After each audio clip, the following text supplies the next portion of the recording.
أشهد أن لا إله إلا الله وحده لا شريك له وأشهد أن محمدا عبده ورسوله أما بعد فأعوذ بالله من الشيطان الرجيم بسم الله الرحمن الرحيم الحمد لله رب العالمين الرحمن الرحيم مالك يوم الدين إياك نعبد وإياك نستعين اهدنا الصراط المستقيم صراط الذين أنعمت عليهم صراط الذين أنعمت عليهم غير المغضوب عليهم ولا الضالين إنا لا ننصر رسولنا والذين آمنوا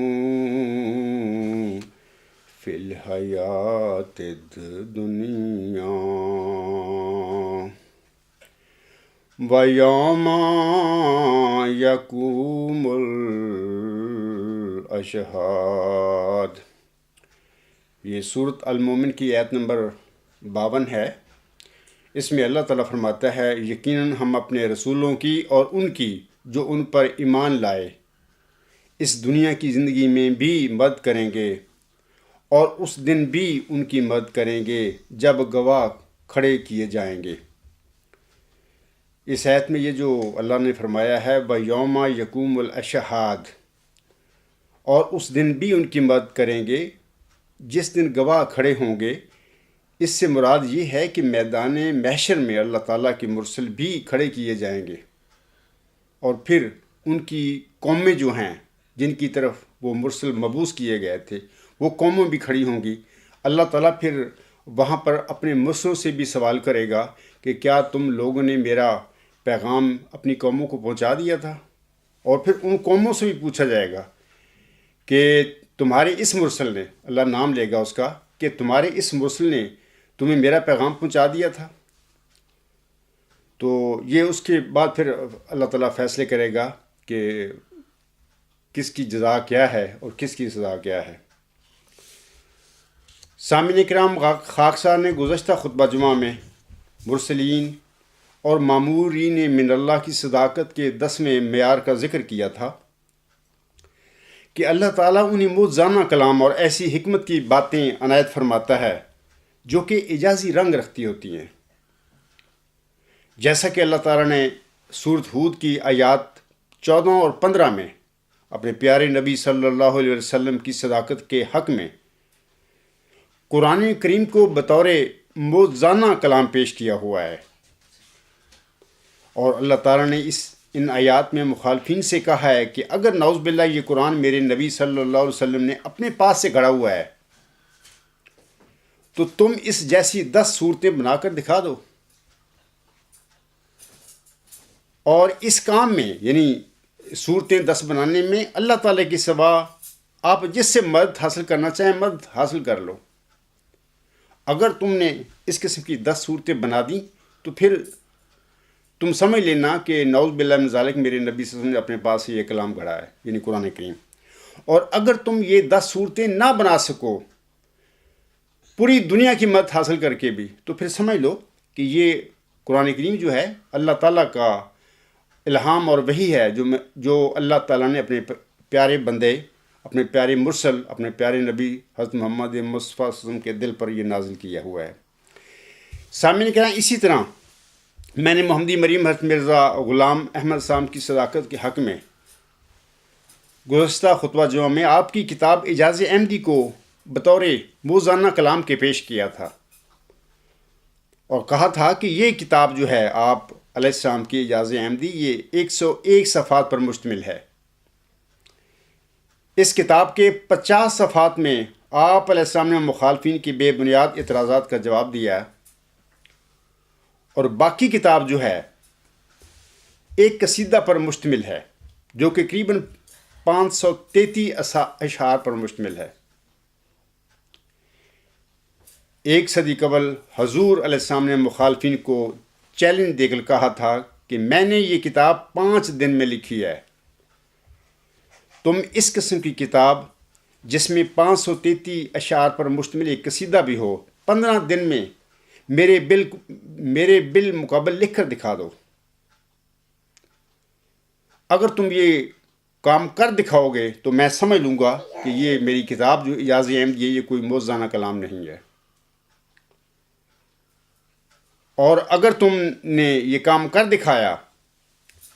تو میں نہ صرف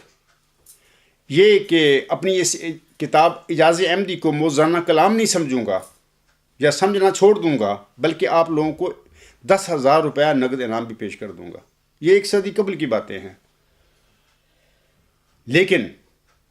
محمدی مریم حضرت مرزا غلام احمد علیہ السلام نے مخالفین سے کہا تھا کہ تم لوگ یہ کام ہرگز نہیں کر سکتے، جیسا کہ آپ علیہ السلام اپنے رسالہ اعجاز احمدی کی سلسلے میں روحانی خزائن جلد 19 صفحہ 148 پر فرماتے ہیں۔ آپ علیہ السلام فرماتے ہیں، دیکھو میں آسمان اور زمین کو گواہ رکھ کر کہتا ہوں کہ آج کی تاریخ سے اس نشان پر حسر رکھتا ہوں، اگر میں صادق ہوں اور خدا تعالیٰ جانتا ہے کہ میں صادق ہوں تو کبھی ممکن نہیں ہوگا کہ مولوی ثناء اللہ اور ان کے تمام مولوی 5 دن میں ایسا قصیدہ بنا سکیں اور اردو مضمون کا رد لکھ سکیں، کیونکہ خدا تعالیٰ ان کی کلموں کو توڑ دے گا اور ان کے دلوں کو غبی کر دے گا۔ سامعین کرام، خاکسار نے گزشتہ خطبہ جمعہ میں اپنی صداقت کے حق میں بھی 2 باتوں کا ذکر کیا تھا۔ اولاً یہ کہ خاکسار نے اپنے گزشتہ خطبہ جمعہ میں اپنے مخالفین سے کہا تھا کہ خاکسار پر انکشاف فرمایا گیا ہے کہ چلہ ہوشیارپور میں بخشا گیا نشان رحمت یا ذکی غلام یا مسیل مبارک احمد اللہ تعالیٰ نے محمدی مریم حضرت مرزا غلام احمد علیہ السلام کو بطور جسمانی لڑکا نہیں دیا تھا۔ اور سامعین کرام، یہ حقیقت قرآن کریم اور محمدی مریم حضرت مرزا غلام احمد علیہ السلام کے مبشر الہامی کلام سے ثابت ہوتی ہے۔ دوسری بات میں نے سامعین کو یا اپنے مخالفین کو یہ بتائی تھی کہ اللہ تعالیٰ نے ورچوئس گاڈ کے الہامی الفاظ میں خاکسار کو ایک الہی نظریہ بخشا ہے جو کہ نہ صرف اعلیٰ انتہائی ہماگیر نظریہ ہے، سپریم الٹیمیٹ یونیورسل تھیری ہے، بلکہ یہ النظریات بھی ہے، یعنی it is also a mother of theories. اور اسی الہی نظریہ میں سامعین کرام، خاکسار نے اللہ تعالیٰ کی دیے ہوئے علم کی روشنی میں سقراط کے اس نیکی کے تصور کو بھی اجاگر کیا ہے جسے سقراط نے 2500 سال پہلے علم قرار دیا تھا۔ بقول پروفیسر سٹیج صاحب، سقراط کے اس نیکی کے تصور کو آج تک کوئی عالم دریافت نہیں کر سکا ہے، جیسا کہ وہ اپنی کتاب میں لکھتا ہے۔ یہ ایک critical history of Greek philosophy, page 149، وہ لکھتا ہے، but as far Socrates the civil condition of virtue is knowledge, and as knowledge is just what can be imparted by teaching, it followed that virtue must be teachable. آگے وہ لکھتا ہے the only difficulty is to find the teacher, to find someone who knows the concept of virtue. What the concept of virtue is, that is thought Socrates, the precious piece of knowledge. آگے وہ کہتا ہے کہ which no philosopher has ever discovered, and which if it were only discovered could at once be imparted by teaching, whereupon men would at once become virtuous. یہ جو لوگ میرے سامعین کرام جو انگلش نہیں جانتے، میں ان کے لیے ان الفاظ کا ترجمہ کر دیتا ہوں.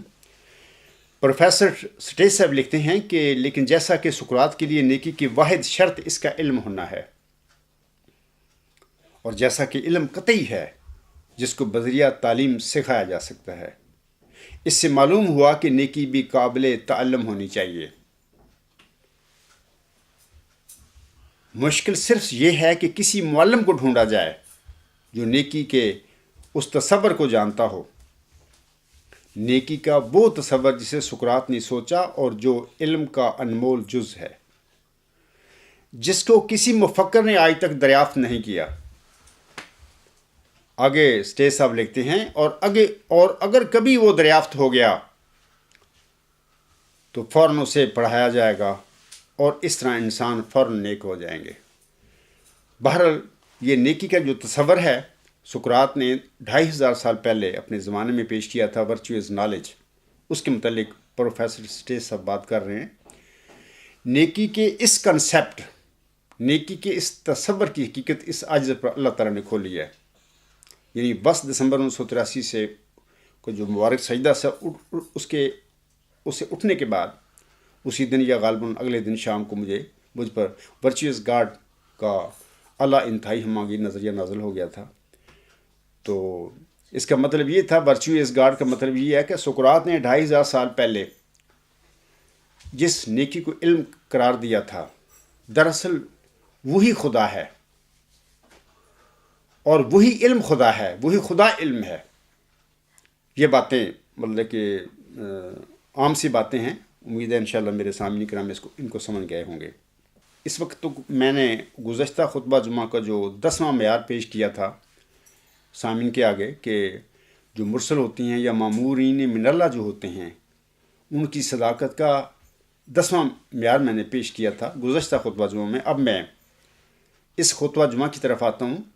اور میں سامعین کرام سے کہتا ہوں کہ مرسلین اور مامورین من اللہ کی صداقت کا 11واں معیار یہ ہے کہ نصرت ان لوگوں کے شامل حال ہوتی ہے. جیسا کہ اللہ تعالیٰ فرماتا ہے کتب اللہ لأغلبن انا ورسلی، اللہ نے لکھ چھوڑا ہے کہ یقیناً میں اور میرے رسول غالب رہیں گے. سامعین کرام، جیسا کہ اللہ تعالیٰ سورۃ مجادلہ کی ان آیات میں فرماتا ہے، ان الذین یحادون اللہ ورسولہ اولئک فی الاذلین. کتب اللہ لأغلبن انا ورسلی ان اللہ قوی عزیز.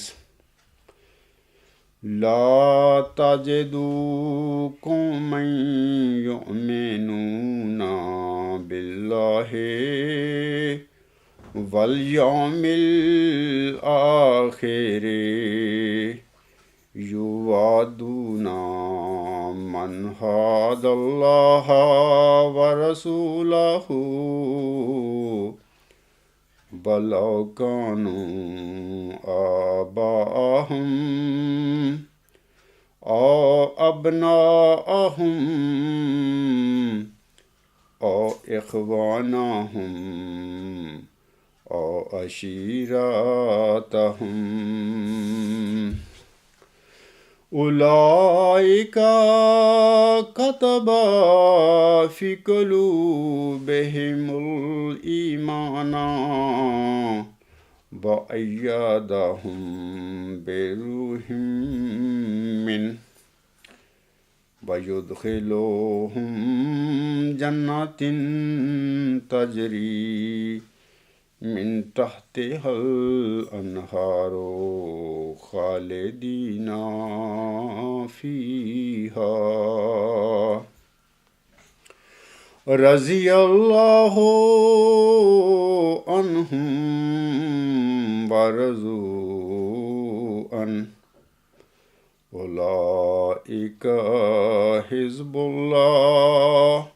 الا ان حزب اللہ هم المفلحون۔ سورۃ مجادلہ کی ان آیات میں اللہ تعالیٰ فرماتا ہے یقیناً جو لوگ اللہ اور اس کے رسول کی مخالفت کرتے ہیں یہی ذلیل ترین لوگوں میں سے ہیں۔ آگے اللہ فرماتا ہے اللہ نے لکھ رکھا ہے کہ میں اور میرے رسول ضرور غالب آئیں گے، یقیناً اللہ بہت طاقتور اور غالب ہے۔ تو کوئی ایسی قوم نہیں پائے گا کہ جو اللہ اور یوم آخرت پر ایمان بھی رکھتی ہو اور اللہ اور اس کے رسول کی سخت مخالف کرنے والوں سے دوستی بھی کریں، خواہ وہ ان کے باپ ہوں یا ان کے بیٹے یا ان کے بھائی یا ان کے خاندان میں سے ہوں۔ یہی وہ لوگ ہیں جن کے دلوں میں اللہ تعالی نے نقش کر دیا ہے، جن کے دلوں میں اللہ نے ایمان نقش کر دیا ہے اور اپنی روح سے ان کی تائید کی ہے، اور وہ انہیں ایسی جنتوں میں داخل کرے گا جن کے دامن میں نہریں بہتی ہیں،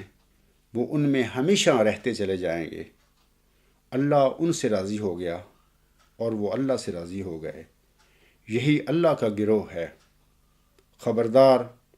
یقین اللہ کا گروہ ہی فلاح پانے والے ہیں۔ سامعین کرام، سورۃ مجادلہ کی آیت 23 میں یہ جو آیا ہے وَأَيَّدْنَاهُمْ بِرُوحٍ مِّنْ، کہ اللہ تعالیٰ ان کی روح القدس سے مدد فرماتا ہے۔ محمدی مریم حضرت مرزا غلام احمد علیہ السلام اس سلسلہ میں اپنی کتاب آئینہ کمالات اسلام روحانی خزائن جلد 5 صفحات 110 صفحات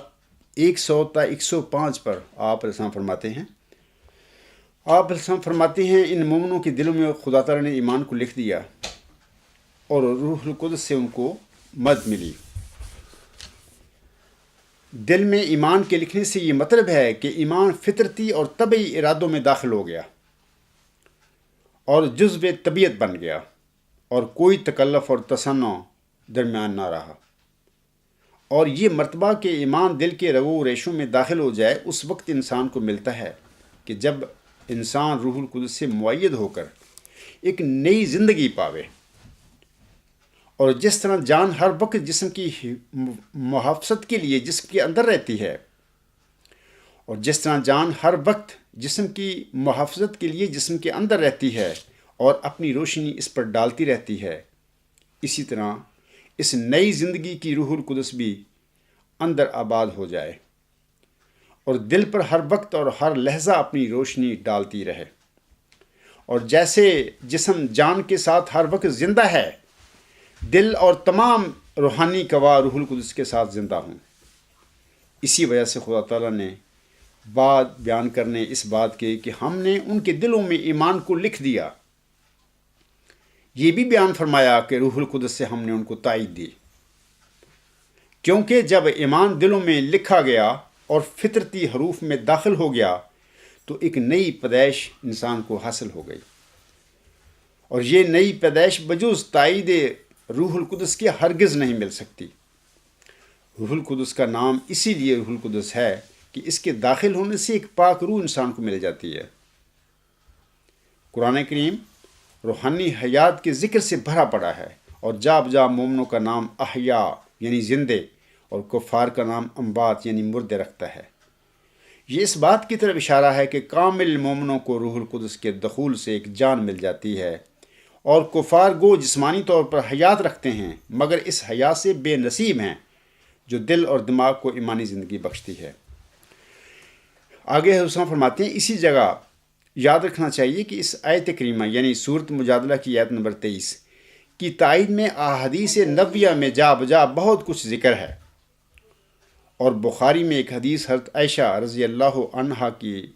سے روایت ہے، اور وہ یہ ہے: انا رسول اللہ صلی اللہ علیہ وسلم وضع لحسان ابن ثابت ممبرا فی المسجد فکان ینافح عن رسول اللہ صلی اللہ علیہ وسلم فقال رسول اللہ صلی اللہ علیہ وسلم اللہم اید حسان بروح القدس کما نفح عن نبیک، یعنی رسول اللہ صلی اللہ علیہ وسلم نے حسان بن ثابت کے لیے مسجد میں منبر رکھا، اور حسان رضی اللہ تعالیٰ عنہ آن حضرت صلی اللہ علیہ وسلم کی طرف سے کفار سے جھگڑتا تھا اور ان کی حزب کا مدح کے ساتھ جواب دیتا تھا۔ پس رسول اللہ صلی اللہ علیہ وآلہ وسلم نے حسان رضی اللہ تعالیٰ عنہ کے حق میں دعا کی اور فرمایا کہ یا الہی، حسان رضی اللہ تعالیٰ عنہ کو روح القدس کے ساتھ یعنی جبرائیل کے ساتھ مدد کر۔ اور ابو داؤد نے بھی ابن سیرین سے، اور ایسا ہی ترمذی نے بھی یہ حدیث لکھی ہے، اور اس کو حسن صحیح کہا ہے۔ اور بخاری اور مسلم میں بطول الفاظ یہ حدیث بھی موجود ہے کہ رسول اللہ صلی اللہ علیہ وآلہ وسلم نے حسان رضی اللہ تعالیٰ عنہ کو کہا: عجب انی اللہم ایدہ بروح القدس، یعنی میری طرف سے اے حسان رضی اللہ تعالیٰ عنہ کفار کو جواب دے، یا الہی اس کی روح القدس سے مدد فرما۔ ایسا ہی حسان رضی اللہ تعالیٰ عنہ کے حق میں ایک یہ بھی حدیث ہے: حاجہم و جبرائیل معک، یعنی اے حسان رضی اللہ تعالیٰ عنہ کفار کی بدگوئی کا بدگوئی کے ساتھ جواب دے، اور جبرائیل تیرے ساتھ ہے۔ اب ان احادیث سے ثابت ہوا کہ حضرت جبرائیل علیہ السلام حسان رضی اللہ تعالیٰ عنہ کے ساتھ رہتے تھے اور ہر دم ان کے رفیق تھے، اور ایسا ہی یہ آیت کریمہ بھی کہ ایدہم بروح من صاف اور کھلے کھلے طور پر بتلا رہی ہے کہ روح القدس مومنوں کے ساتھ رہتا ہے، کیونکہ اسی قسم کی آیت جو حضرت عیسیٰ علیہ السلام کے حق میں آئی ہے وَأَيَّدْنَاهُ بِرُوحِ الْقُدْسِ، اس کی تفسیر میں تمام مفسرین اس بات پر متفق ہیں کہ روح القدس ہر وقت قرین اور رفیق حضرت عیسیٰ علیہ السلام کا تھا، اور ایک دم بھی ان سے جدا نہیں ہوتا تھا۔ دیکھو تفسیر حسینی، تفسیر مظہری، تفسیر عزیزی معالم، ابن کثیر وغیرہ، اور مولوی صدیق حسن فتح البیان میں اس آیت کی تفسیر میں یہ عبارت لکھتے ہیں: وَكَانَ جِبْرَائِيلُ يَسِيرُ مَعَ عِيسَىٰ حَيْثُ سَارَ فَلَمْ يُفَارِقْهُ حَتَّىٰ صَعِدَ بِهِ إِلَى السَّمَاءِ، یعنی جبرائیل ہمیشہ حضرت مسیح علیہ السلام کے ساتھ ہی رہتا تھا، ایک طرفۃ العین بھی ان سے جدا نہیں ہوتا تھا، یہاں تک کہ ان کے ساتھ ہی آسمان پر گیا۔ اسی طرح اسی کتاب یعنی حضور صاحب کی کتاب جو ہے آئینہ کمالات اسلام، ایک دوسری جگہ پر حضور صاحب اسی کتاب کے صفحات 194 تا 197 پر انہی الفاظ وَأَيَّدْنَاهُمْ بِرُوحٍ مِّنْ کے حوالہ سے لکھتے ہیں۔ آپ علیہ السلام لکھتے ہیں: حضرت صلی اللہ علیہ وآلہ وسلم کے صحابہ رضی اللہ عنہم کے حق میں فرماتا ہے کہ وَأَيَّدْنَاهُمْ بِرُوحٍ مِّنْ، یعنی ان کو روح القدس کے ساتھ مدد دی، اور روح القدس کی مدد یہ ہے کہ دلوں کو زندہ کرتا ہے اور روحانی موت سے نجات بخشتا ہے، اور پاکیزہ قوتیں اور پاکیزہ حواس اور پاک علم عطا کرتا ہے، اور علوم یقینیہ اور براہین قطعیہ سے خدا تعالیٰ کے مقام قرب تک پہنچا دیتا ہے، کیونکہ اس کے مقرب وہی ہیں جو یقینی طور پر جانتے ہیں کہ وہ ہے، اور یقینی طور پر جانتے ہیں کہ اس کی قدرتیں اور اس کی رحمتیں اور اس کی عقوبتیں اور اس کی عدالتیں سب سچ ہیں، اور وہ جمیع فیوز کا مبدع اور تمام نظام عالم کا سرچشمہ اور تمام سلسلہ مؤثرات اور متاثرات کا علت العلل ہے، مگر متصرف بالارادہ جس کے ہاتھ میں کل ملکوت السماء والارض ہے، اور یہ علوم جو مدار نجات ہیں یقینی اور قطعی طور پر بجز اس حیات کے حاصل نہیں ہو سکتے جو بتوسط روح القدس انسان کو ملتی ہے۔ اور قرآن کریم کا بڑے زور و شور سے یہ دعویٰ ہے کہ وہ حیات روحانی صرف مطابعت اس رسول کریم صلی اللہ علیہ وسلم سے ملتی ہے، اور وہ تمام لوگ جو اس نبی کریم صلی اللہ علیہ وسلم کی مطابعت سے سرکش ہیں وہ مردے ہیں جن میں اس حیات کی روح نہیں ہے، اور حیات روحانی سے مراد انسان کے وہ علمی اور عملی گواہ ہیں جو روح القدس کی تائید سے زندہ ہو جاتے ہیں۔ اور قرآن کریم سے ثابت ہوتا ہے کہ جن احکام پر اللہ جل شانہ انسان کو قائم کرنا چاہتا ہے وہ 600 ہیں، ایسا ہی اس کے مقابل پر جبرائیل علیہ السلام کے پر بھی 600 ہیں، اور بیضۂ بشریت جب تک 600 حکم کو سر پر رکھ کر جبرائیل کے پروں کے نیچے نہ آوے اس میں فنا فی اللہ ہونے کا بچہ پیدا نہیں ہوتا، اور انسانی حقیقت اپنے اندر 600 بیضہ کی استعداد رکھتی ہے۔ بس جس شخص کا 600 بیضہ استعداد جبرائیل کے 600 پر کے نیچے آ گیا وہ انسان کامل، اور یہ تولد اس کا تولد کامل، اور یہ حیات کامل ہے۔ اور غور کی نظر سے معلوم ہوتا ہے کہ بیضۂ بشریت کے روحانی بچے جو روح القدس کی معرفت حضرت صلی اللہ علیہ وآلہ وسلم کی مطابعت کی برکت سے پیدا ہوئے، وہ کمیت اور کیفیت اور صورت اور نوع اور حالت میں تمام انبیاء کے بچوں سے اتم اور اکمل ہیں۔ سامعین کرام، کچھ لوگ ہوتے ہیں جو اپنے وقت کے مرسل کی بیعت تو کر لیتے ہیں، لیکن ایسے لوگوں کے اندر میں کا جن بیٹھا ہوتا ہے، وہ نہیں نکلتا۔ بیعت تو کر لیتے ہیں لیکن یہ جو میں کا جن ہوتا ہے بیعت کرنے کے بعد بھی بعض اوقات ایسے لوگوں کو گمراہ کر دیتا ہے۔ تو یہ جو سورۃ توبہ ہے اسی میں اس حوالے سے بھی ذکر ملتا ہے کہ اللہ تعالیٰ سورۃ توبہ کی آیت نمبر 24 میں فرماتا ہے، قُلْ إِن كَانَ آبَاؤُكُمْ وَأَبْنَاؤُكُمْ وَإِخْوَانُكُمْ وَأَزْوَاجُكُمْ وَعَشِيرَتُكُمْ وَأَمْوَالٌ اقْتَرَفْتُمُوهَا وَتِجَارَةٌ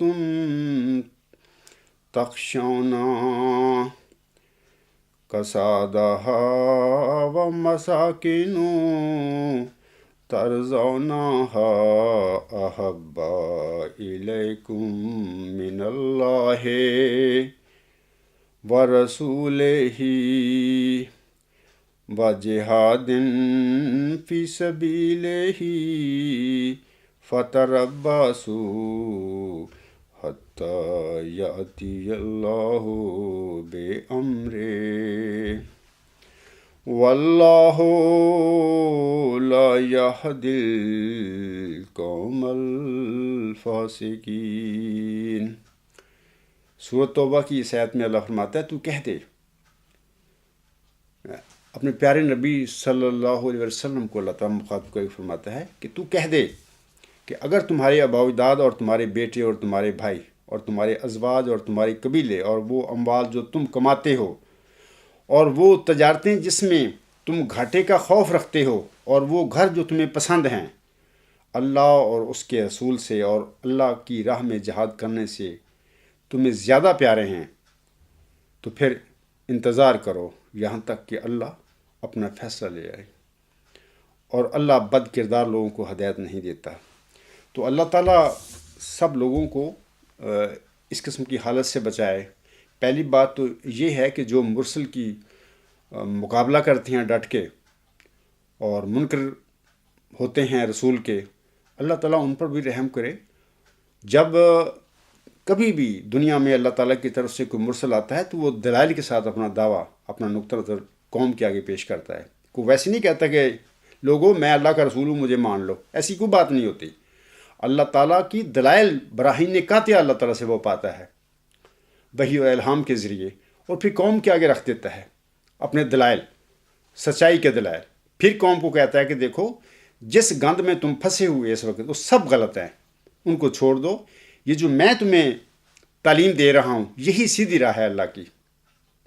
اس کو نہ صرف قبول کر لو بلکہ اس پر عمل بھی کرو، اسی میں تمہاری فلاح ہے. تو اسی طرح اگر وہ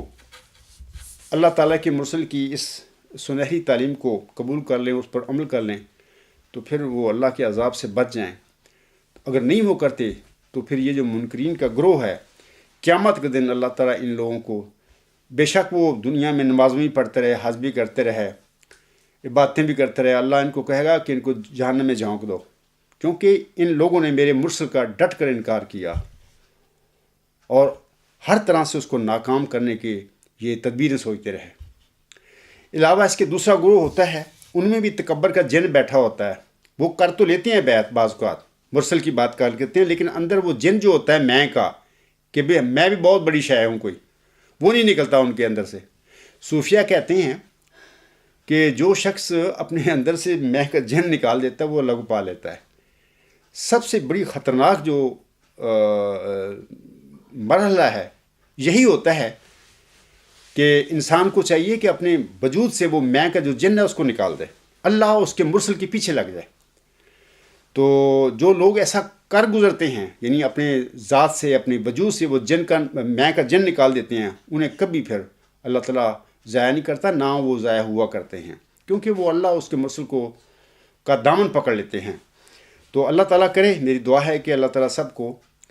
اسی طرح، اگر کسی مرسل کی قبولیت کو توفیق ملی ہے تو اسی طرح ملے کہ مرسل کی قبولیت کے بعد اپنے وجود میں جو ان کی میں کا جن ہے اللہ تعالیٰ ان کی مدد فرمائے اور وہ اس میں کے جن کو نکال باہر پھینکے. سامعین کرام کو واضح رہے کہ اللہ تعالیٰ اپنے مرسلوں کو جو غلبہ بخشتا ہے وہ ہمیشہ دلیل کا غلبہ ہوتا ہے. یہ نہ سمجھیں کہ وہ مادی غلبہ بھی، بعض اوقات مادی بھی اللہ تعالیٰ غلبہ عنایت فرما دیتا ہے،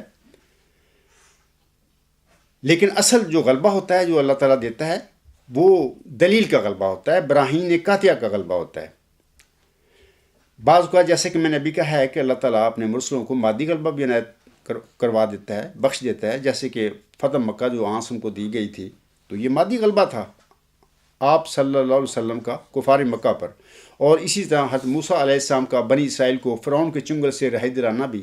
ایک مادی ایک قسم کی فتح تھی. آپ نے جو کوششیں کیں اللہ نے ان میں برکت رکھی، آپ کی مدد فرمائی اور آپ اس مشن میں کامیاب ہوئے کہ جو فرعون تھا اس کے چنگل سے بنی اسرائیل کو آپ نے آزاد کروا دیا. یہ بھی ایک مادی غلبے کی مثال ہے.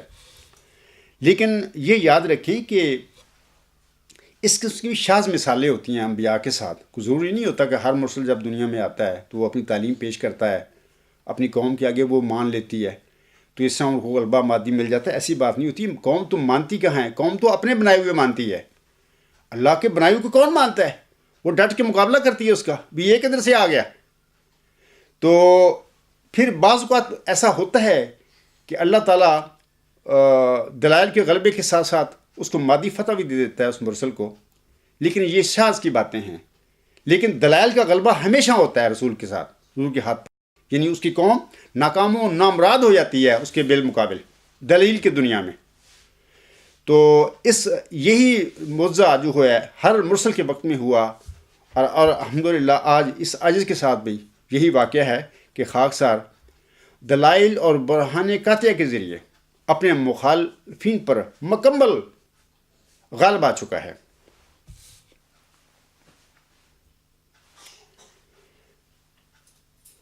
اب میں اپنے سامعین سے سوال کرتا ہوں یا اپنے مخالفین سے کہتا ہوں کہ کیا اللہ تعالیٰ نے اس عجز کو محمودی خلفاء اور محمودی عمراء اور محمودی علماء جماعت قبرستان جو ہے ان کی، یا ان کی جو لاہور شاخ ہے، ان کی دوسرا گروپ ہے، وہ بھی ایک دکان ہے، کیا دلائل پر کے ساتھ ان پر غلبہ نہیں اللہ نے بخشا ہے؟ یقیناً اس عجز کو اللہ تعالیٰ نے دلائل کے ذریعے ان پر غلبہ بخشا ہے.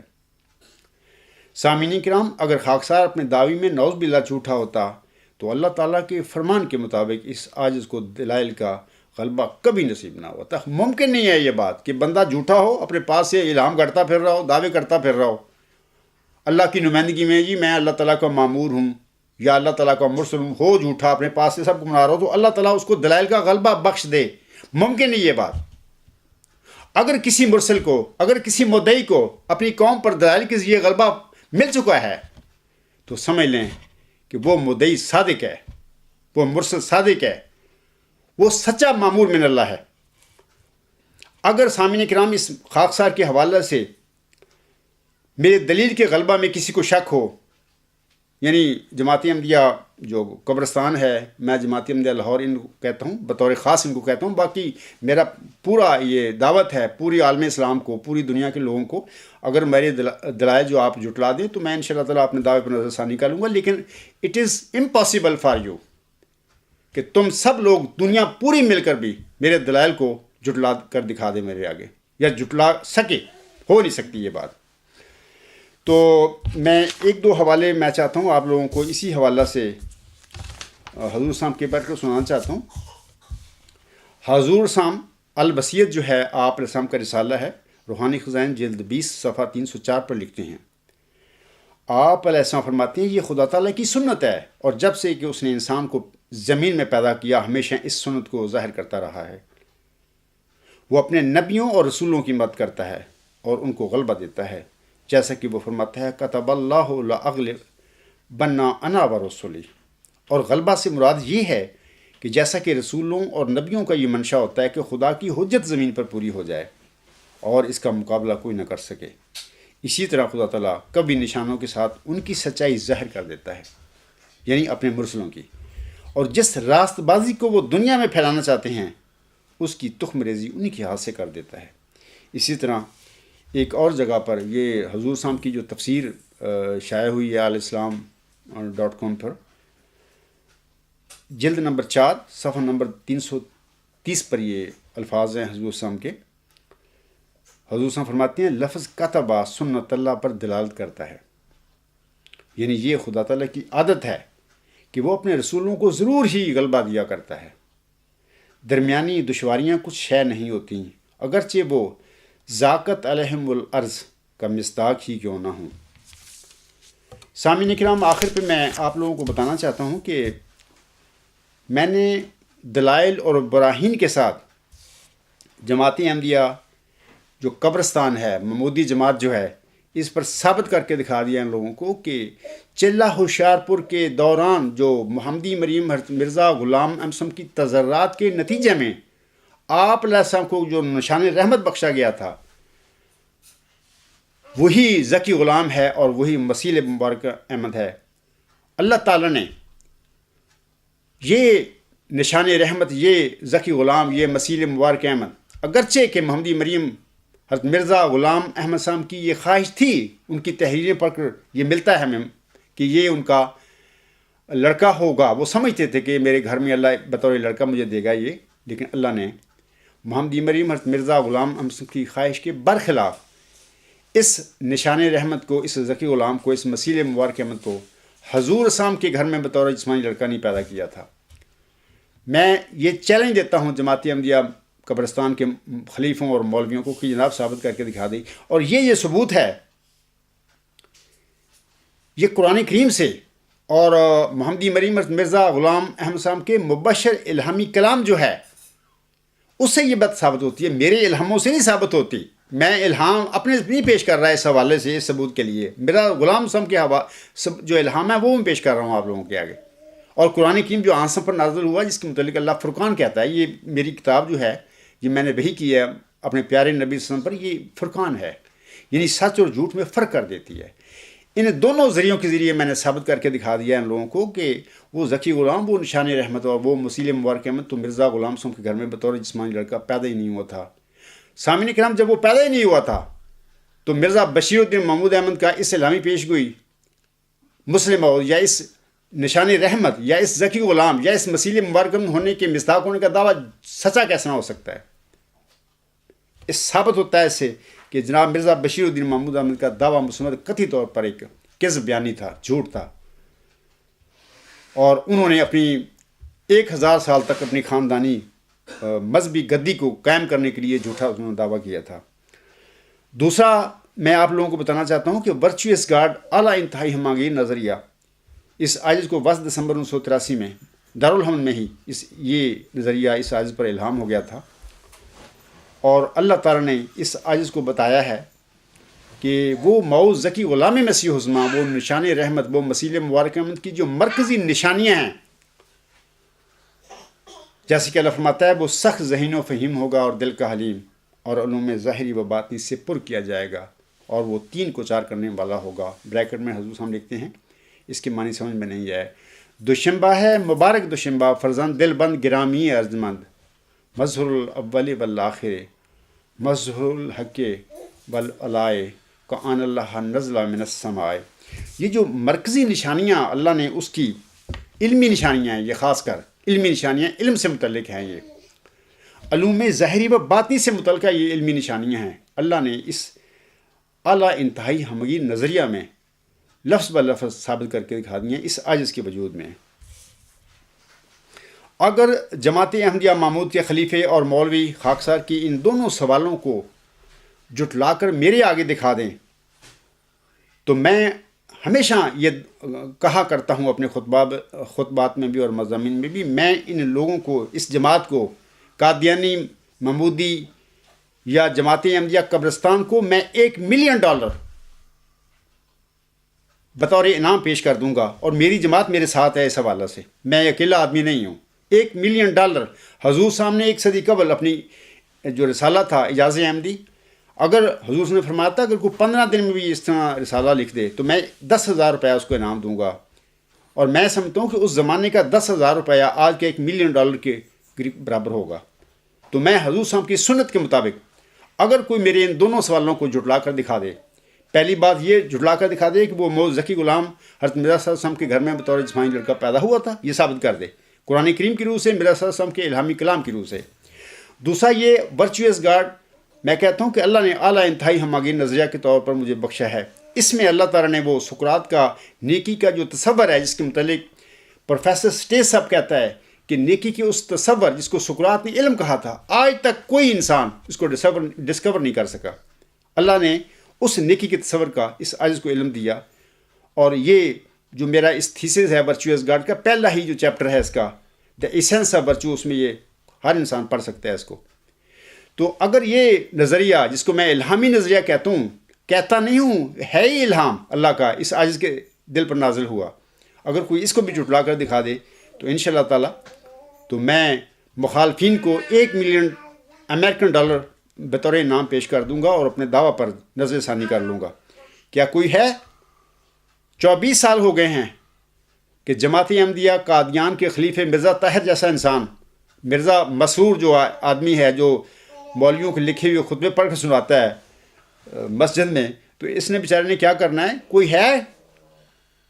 محمودی جماعت کا کوئی مولوی کو خلیفہ اس عاجز کے بالمقابل آ کر میرے ان دونوں سوالوں کو جھٹلا سکتا ہے؟ ہرگز نہیں جھٹلا سکتا۔ یہی میری سچائی کا قطعی ثبوت اور براہین ہے، دلیل ہے۔ تو میں یہ سمجھتا ہوں کہ اس کے ساتھ کیا تمہاری خلیفہ رابع صاحب کا یہ شعر لفظ بہ لفظ اس عاجز کے وجود میں پورا ہوا یا نہیں ہوا؟ جیسا کہ وہ کہتے ہیں، یہ دعا ہی کا تھا موزہ کے عصا ساحروں کے مقابل بنا اژدہا، یہ دعا ہی کا تھا موزہ کے عصا ساحروں کے مقابل بنا اژدہا، آج بھی دیکھنا مرد حق کی دعا سحر کی ناگنوں کو نگل جائے گی۔ مرد حق کی دعا مینس کہ وہ چلہ ہوشیارپور میں محمدی مریم کی تذرات سن کر اللہ تعالیٰ نے فرمایا تھا، میں تجھے ایک رحمت کا نشان دیتا ہوں، اسی کے موافق جو تو نے مجھ سے مانگا، یہ وہ مرد حق کی دعا تھی۔ تو میں اسی پر خطبہ ختم کرتا ہوں۔ وما علینا الا البلاغ وآخر دعوانا ان الحمد للہ رب العالمین، اولم و آخرم و ظاہرم و باطنن هو مولانا نعم المولا و نعم النصیر و نعم الوکیل۔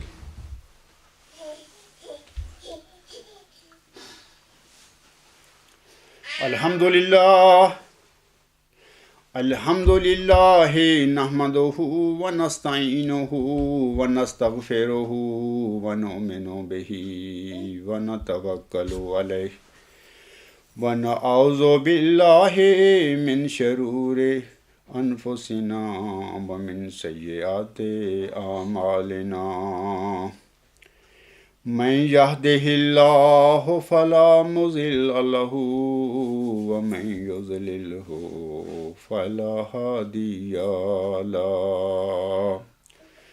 ونشهد أن لا إله إلا الله ونشهد أن محمدا عبده ورسوله عباد الله رحمكم الله إن الله يأمر بالعدل والإحسان وإيتاء ذي القربى وينهى عن الفحشاء والمنكر والبغي يعظكم لعلكم